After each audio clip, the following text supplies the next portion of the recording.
On a tous cette petite voix, ce bavardage incessant dans notre tête. Mais alors, comment on fait pour y échapper? Dans cette analyse, on va plonger dans les conseils pratiques d'Eckhart Tolle pour justement apaiser ce mental. La question est simple en fait. Comment trouver un peu de calme dans ce monde intérieur qui est souvent si bruyant? Allez, on commence directement avec cette idée qui est vraiment au cœur de tout. Très souvent, on a tendance à blâmer les événements extérieurs pour notre mal-être. Mais selon Tolle, la véritable source du problème, elle est à l'intérieur de nous. Elle est enracinée dans nos propres pensées. Alors, comment ça se fait que notre propre esprit, cet outil qui est censé être si puissant, devienne si souvent la cause de nos souffrances? C'est exactement ce qu'on va explorer dans cette première partie. C'est la question essentielle, finalement. Et c'est à cette question que tout ce cadre de pensée essaie de répondre. Si la situation en elle-même n'est pas le problème, alors qu'est-ce que c'est vraiment? Regardez cette diapositive, elle illustre parfaitement cette distinction. D'un côté, on a la situation, la réalité brute, les faits, un événement totalement neutre. Et de l'autre, on a ce que notre mental en fait. C'est l'histoire qu'on se raconte. Et c'est cette histoire qui est pleine de jugements et d'interprétations qui est la vraie source de la souffrance. Et attention, ce n'est pas du tout une idée nouvelle. Comme la source le souligne, Shakespeare l'avait déjà compris il y a plusieurs siècles. Ce pouvoir de transformer une expérience neutre en quelque chose de bon ou de mauvais, eh bien il réside entièrement dans notre processus de pensée. Bon, maintenant qu'on a bien posé le problème, on peut se demander, est-ce qu'il y a une porte de sortie? La source nous dit que oui, heureusement. Il existerait des sortes de portails qui nous permettent de nous échapper de ce bruit mental pour accéder à un tout autre état de conscience. Et au cœur de cette solution, il y a ce concept, la présence. Alors attention, il ne s'agit pas du tout de ne plus penser. Il s'agit de mettre fin à la domination de la pensée. C'est un peu comme l'antidote à ce mental hyperactif, un simple retour à l'ici et maintenant. Ce qui est vraiment intéressant, c'est qu'il y a plusieurs chemins pour y arriver. Que ce soit en écoutant le silence, en se connectant vraiment à la nature ou en ressentant son propre corps.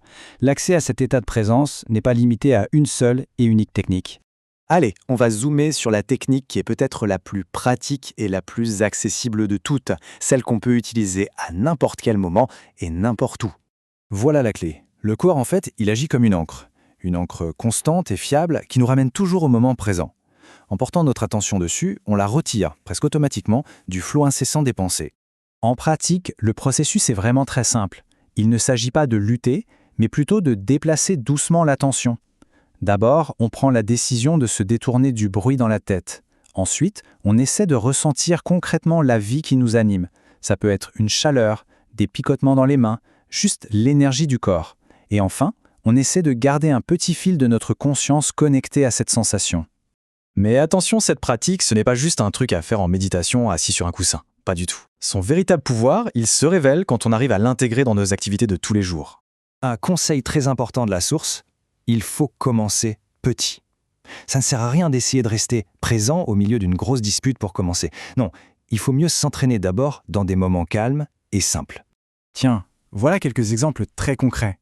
La prochaine fois que quelqu'un parle, essayez d'écouter avec tout votre être, en sentant l'énergie dans votre corps, sans déjà penser à ce que vous allez répondre. Ou alors, en marchant, portez juste votre attention sur le contact de vos pieds avec le sol. C'est avec ces petites pratiques qu'on renforce le muscle de la présence. On arrive maintenant au concept final et peut-être le plus profond.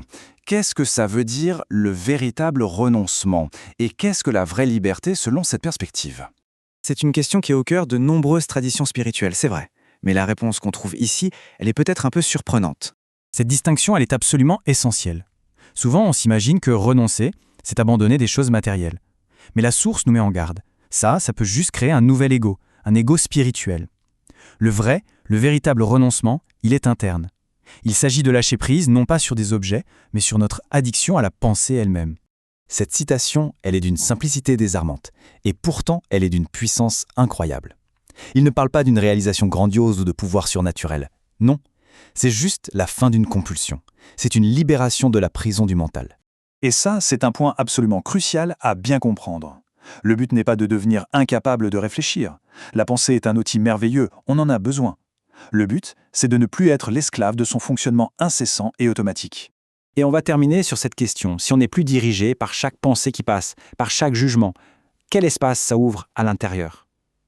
Un espace de paix, de créativité, une connexion plus profonde. Alors, la question qu'on peut se poser pour soi-même, c'est qu'est-ce qui pourrait bien émerger de cet espace?